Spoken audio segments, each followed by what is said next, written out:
you cannot just tell me and ask me what are my KPIs or OKRs or success metrics of community building. It's not like you sit in a drawing room and just decide, okay, this is what we want to achieve. It's not like performance marketing or sales or whatever, any of these things. These things take time, so I think for creators also it's very similar.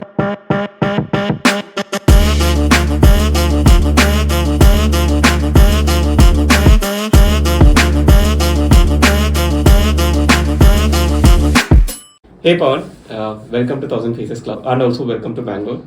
Yeah. Is this the first time for you in Bangalore? I've been to Bangalore a few times, but this is after a long time. I came in 2019 last. Right. So before the pandemic, everything was pretty different. And I'm coming here after 3 years, so it feels really new and like fresh. Awesome, let's get into the show. How do you explain your job role to your mother? I've not been able to do that, let me tell you, in the last 5-6 years, and even now she just tells all my relatives that he does something with artists and on YouTube or on Instagram and things like that. But if I have to today just call up my mom and tell her what I do, I'll tell her that I am building a company of artists and we give them employment or we give them work. So I think in some simple sense that would be the my job. Right. But what do you actually do? Okay. So apart from being a founder at a community organization called Platform for Artists, I have also been leading community and partnerships for Pepper Content, which is a full stack content marketing platform. We are a marketplace where it's run by all creators. These are writers, designers, translators, video creators, and they serve and create content for more than 3,000 brands across the world. Right. So that's what I take care of. Right. I assume it's almost like 6-7 years you've been around, especially in by working, and you've predominantly been in the creator economy space, right? You've always done something around artists and creators. Yeah. But why? Like, where did this all start? So I think I've been in this space even when I did not understand what creator economy is, or this term, or let's say this phrase just got more famous I think in the last 2-3 years. But where it comes from is, let me take you really long back, or almost a decade back, when I was just like in school time. And I was always interested into multiple things. Like I wanted to be in the sports team, I wanted to be in the drama team, I wanted to be the first rank holder of the class, and just be the disciplined, sincere, and be like the best version of like what a son could be, what a student could be, what a cricketer could be, and all of that. Just kept reading books, reading articles on the internet, seeing what other people are doing, what some of my other creator friends and artists are doing, and I thought that I also want to do something in similar space. Did not even know what is a community, at that point of time. Just started hosting some meetups. We called it Weekend Artist. The first name that hits you, where you're doing a meetup on a Saturday, Sunday, and you just gather some people and like you're hosting. 30-40 people came in. We were like, okay, let's do this in Bombay. 50-60 people came in. We were like, okay, let's do it in Bangalore, Ahmedabad, Delhi, Chennai, across the country. People kept increasing, and I was just posting from my Facebook and Instagram that I'm doing this, come join in. Through word of mouth, it just started spreading, and we were like, okay, wow, this is going great. Let's materialize this somehow. And we're like, and in all those meetups, people kept telling that in India, artists के लिए platform नहीं है. And I still feel, although there are so many platforms right now, but I still feel, there's no one place where somebody can like go, like how you do an MBA from IIM and then you're settled for life. There's nothing for creators or artists like that. So I think that was the time when we decided that we want to start something like that and be like that one place where people can just come in. Started that, realized being an entrepreneur is really, really difficult. Learned it the hard way, lost a lot of money. Again lost a lot of money for one more year, came into like debt of 20-30 lakhs. Eventually figured out a model which could be sustainable for us in the long run, and took advice from some great bunch of folks. From being in debt, we went into being in profit and generating revenues in crores in the third year.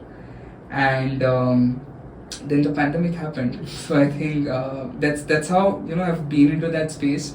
And once the pandemic happened, everything moved digital, and Pepper was at a great space. What they were building, I was like, okay, instead of me running this and reaching at that ultimate point in 5 years, if I join and work with Pepper, I will reach there in a year.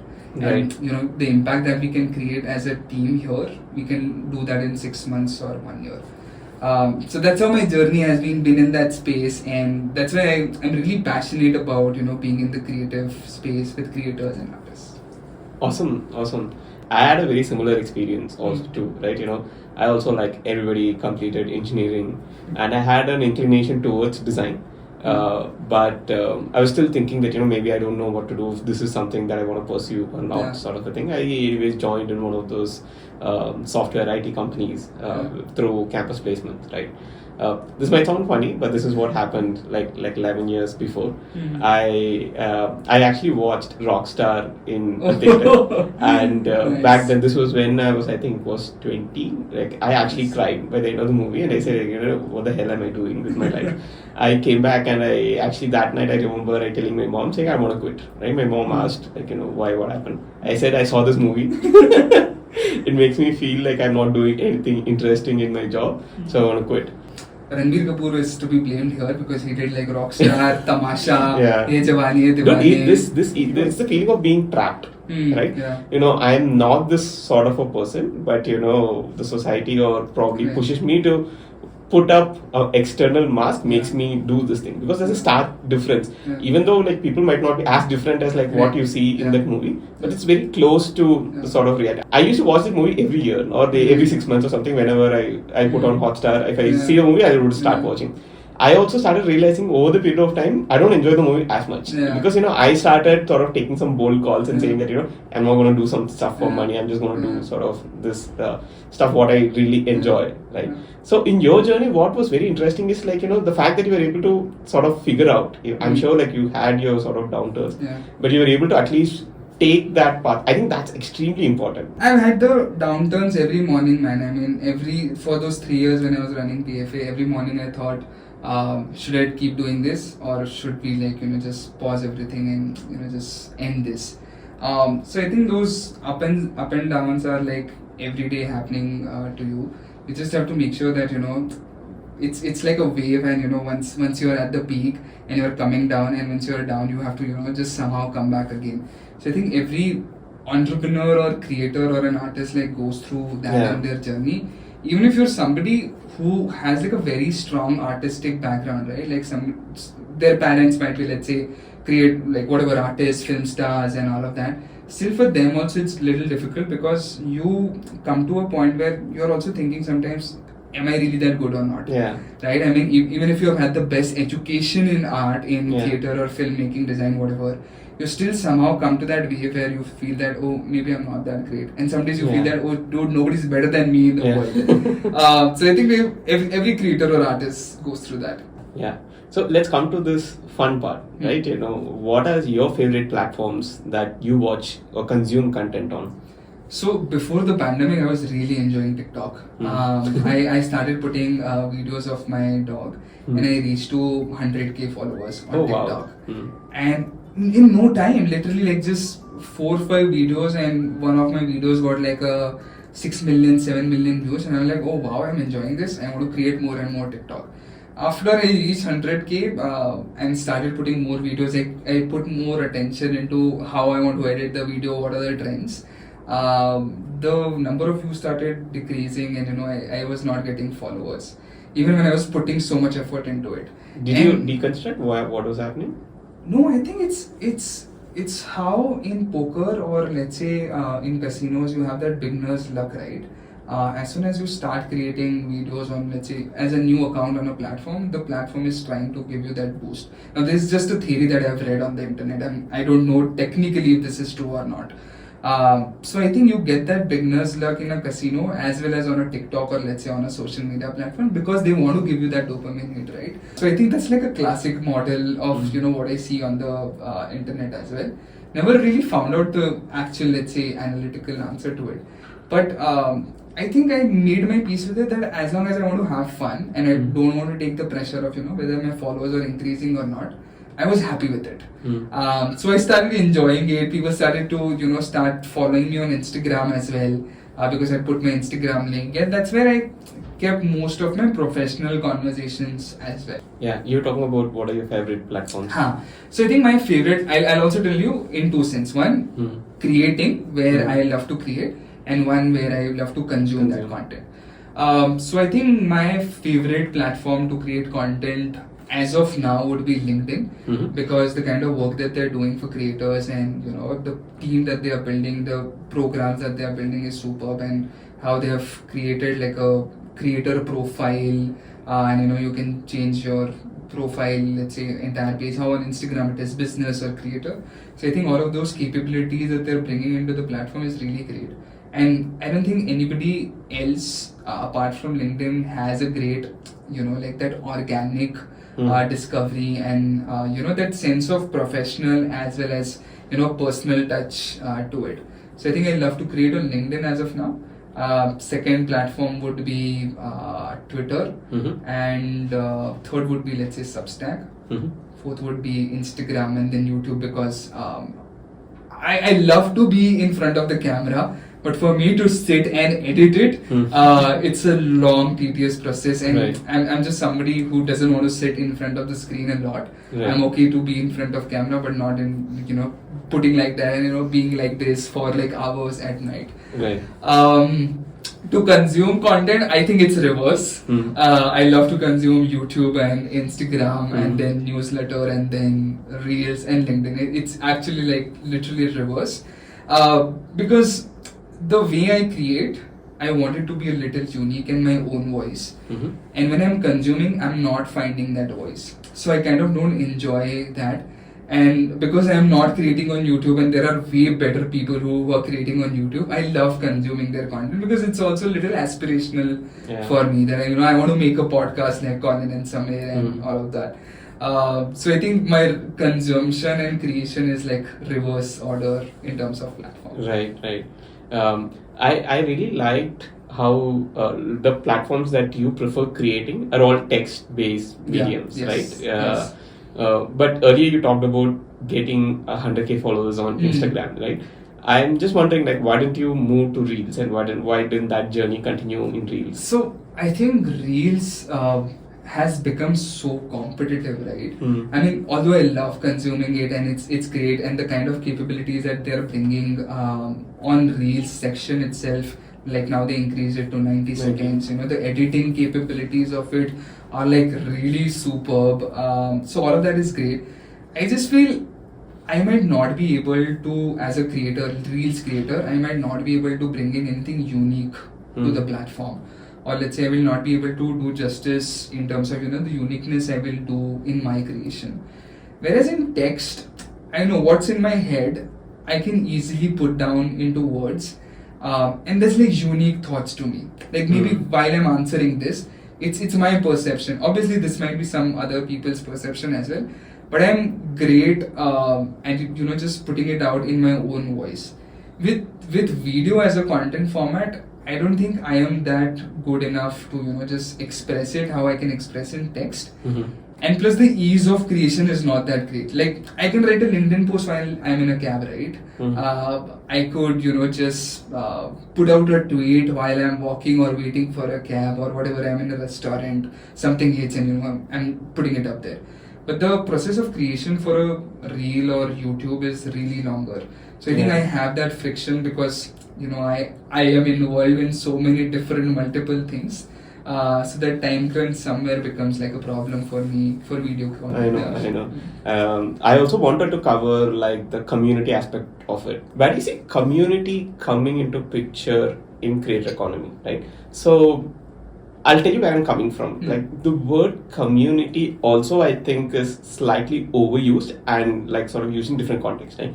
Someone might be like just creating content on Instagram and might call their followers as a community, right? Someone might have a Discord channel allowing people to sort of interact and call it a community, right? And then there are these very professional sort of communities that are built, like say Leap Club, right, which is a community only for women to sort of discover like more opportunities or like better networking sort of a thing, right? So how important is communities for creators, and when they say community, what do they mean? Yeah, I'll give you a few more examples how you mentioned Leap Club or let's say GrowthX or any of these different communities. So during the pandemic, one of this Pune-based Facebook group, which was decently active, one of the ladies in that Facebook group, her husband lost their job. And now they were like, okay, what to do now? I've lost my job, and it was difficult to get a job at that point of time because companies were like shutting down. So this lady started her cooking service, tiffin service, and all of that, and she put a message that I am starting this from today. My husband has lost the job, and this is our sole bread and butter to make a living and sustain our family. And she put that message, put her phone number, and like subscribe or whatever, order how you want to, and this is my phone number. That post got some 10,000 likes in a day. She got like some thousands of order, and then she had to hire people. Her husband started helping her into the cooking business. They wanted to get more utensils, and all of those things happened. Now let's say this is one example. Let's take a second example of pepper content, where they're part of, let's say, a community, and one of the creator was always writing content and blogs on this phone, and because he started getting a lot of assignments and gigs on Pepper, he got enough money that he can buy a MacBook. So let's say that's one of his story. Then other stories could be, let's say, some other place where any person could get a job and maybe raised some funds during the pandemic or for their startup and all of those things. Now, irrespective of where this community or group of people are, this could be Facebook, this could be Discord, this could be Instagram. As long as a collective of people have a sense of belonging and have a sense of purpose, and this sense of purpose and sense of belonging could be to an individual, that's, let's say, this creator, or it could be to a purpose that Leap Club, where we want to make sure women have that community and support grow for each other, or let's say GrowthX, where they want some of the best upskilling or getting gigs and all of those things. So those, it could be any sense of purpose, any sense of belonging, and when these things come together, I think that's what I term it as a community, or let's say call it as a community. It could be on any platform. It could be for a creator, it could be for a company, for an organization, or it just could be like a standalone fun rant group on Facebook, Twitter, Discord, wherever, newsletter, any of these places. So the platform for me is let's say very secondary. The primary things are whether there is a sense of belonging and a sense of purpose or not. So I think that's how I define it for if it's a community, or how creators also look at it. Right. So one of the questions that I wanted to also understand is, should a creator take the organization path, or should they take the community path? I think it's same. Because everything that a community manager, or let's say community director, community lead does, similarly an entrepreneur or let's say CEO also does that, right? Right. CEO is, let's say, building something, and there's a purpose to it, and let's say a transaction, whatever that is. Here also this manager is building that community, and it has a transaction. Maybe come to my webinar, be part of this, subscribe to this channel. At the same time, CEO also takes feedback from their customers, knowing what is working, what's not working.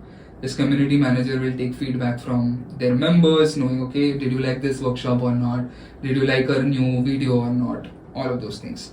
So everything that an entrepreneur would do will also, have, parallelly this community manager would also be doing. Right. Now, if you want to take an example, when companies are building communities, I think it's just like a smaller micro organization within an organization.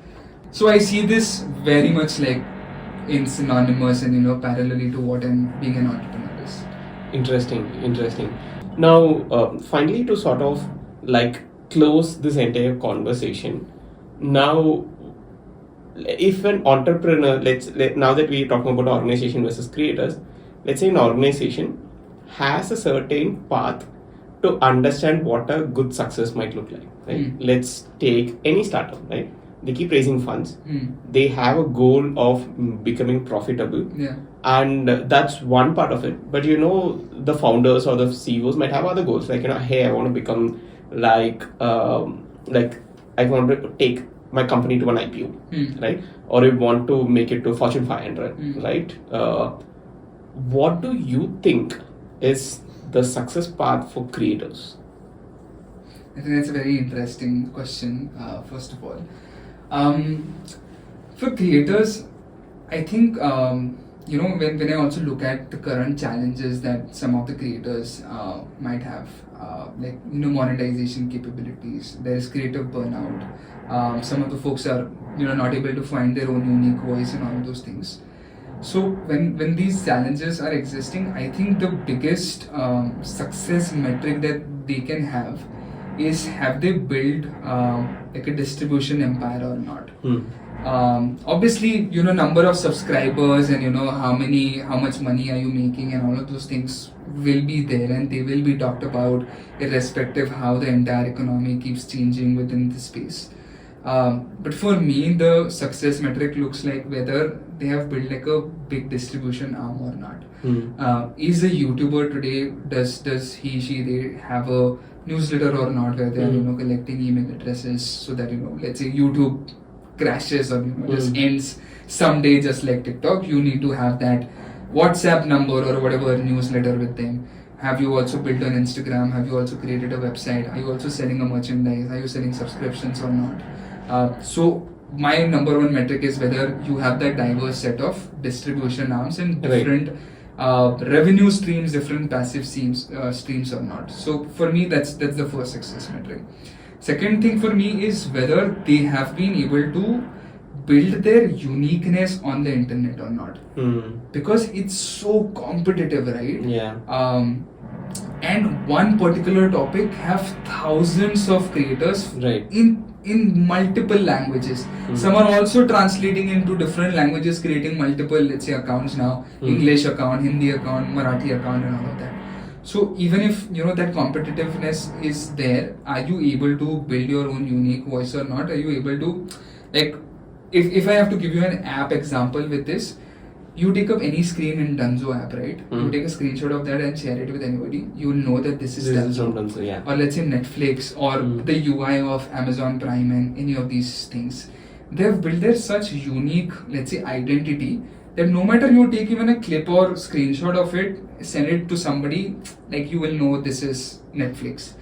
Similarly, if somebody takes a screenshot of any piece of your content, have you built such a strong sense of uniqueness that your editing style, your frame, your lighting, your setup, and you as an individual, your hairstyle or whatever the clothes that you wear, all of those things, have it created like a unique identity or not, is something that I see like a second metric. None of these are very quantifiable metrics, okay? Yeah. First of all, like if you want to take a parallel of organizations, these are not quantifiable.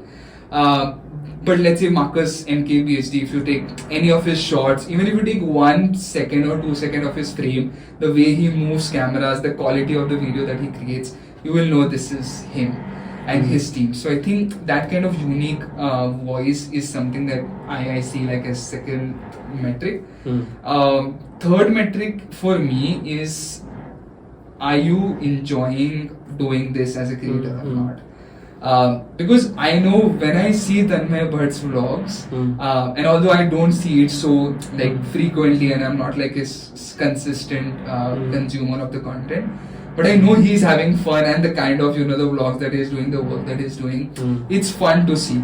So I think for me, it's very important that as a creator, you should really love what you're doing and you should enjoy what you're doing. So for me, these are 3, let's say, metrics. Right. I like it how you're not quantified. Like, I probably would have expected you to say hit 1 million followers or 100K. These things followers are not quantifiable, and I am in a tough space, I would say, because in the last 2-3 years, community, this word, and creator economy, this word got really trendy and in the ecosystem. and I was in a space which is like the combination of these two, and I struggled for quite a bit of time to tell my founder that you cannot just tell me and ask me what are my KPIs or OKRs or success metrics of community building. It's not like you sit in a drawing room and just decide, okay, this is what we want to achieve. It's not like performance marketing or sales or whatever, any of these things. These things take time, so I think for creators also it's very similar. Not all these things are very quantifiable. I know as engineers or let's say parents or all of these things, we want to have that mathematics and quantifiable goals to be there, because we're always asking questions like, where do you see in the next 5 years? There's no qualitative question like this where you're asking in how many years do you think you might be happy, or whatever, when do you see reaching to another state of calmness in your mind. Nobody's talking about these kind of qualitative, let's say, questions. And I think similar things are happening in the creator space. Everybody talking about number of subscribers, how much money are you making. The other important things for the long term, you might be missing out. Today you might just focus on the 5 years and create those quantifiable goals, achieve those. But maybe then you will feel burnt out and want to take a break and do something else entirely. So I think if you keep these metrics, it's more enjoyable and fun and not just, let's say, number focused. Right. Awesome. Thanks for sharing that. I think we've come to the end of the episode.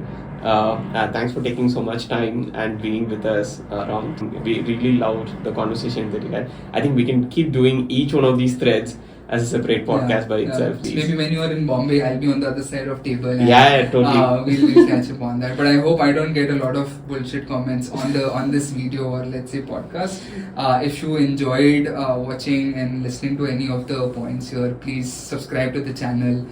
Put in questions, put in comments here, and we'll be happy to maybe address them as well. Thank you. Thanks for doing that on behalf of me. But please subscribe to the channel in case if you love this conversation. Also, please drop in other kind of questions that you would love to understand from different creators or the folks in the creator economy. We would take that up and we'll try and invite them to the show and we'll address them in the Frontrunners show. Thank you. Thanks, Pawan. Thank you. Thank you so much for watching the video. If you love the video, we also publish weekly newsletters named Morning Rush and Going Solo. Morning Rush, we take a single topic that's relevant for creators every week and help you understand them in much more detail. Going Solo is a curation newsletter which helps you stay inspired and keep you updated with the world of creators. Go subscribe to them if you haven't already. If you want to discuss all of these topics with other fellow creators and with us, join a Discord and let's chat there. Links are in the description. See you in the next video. Bye-bye.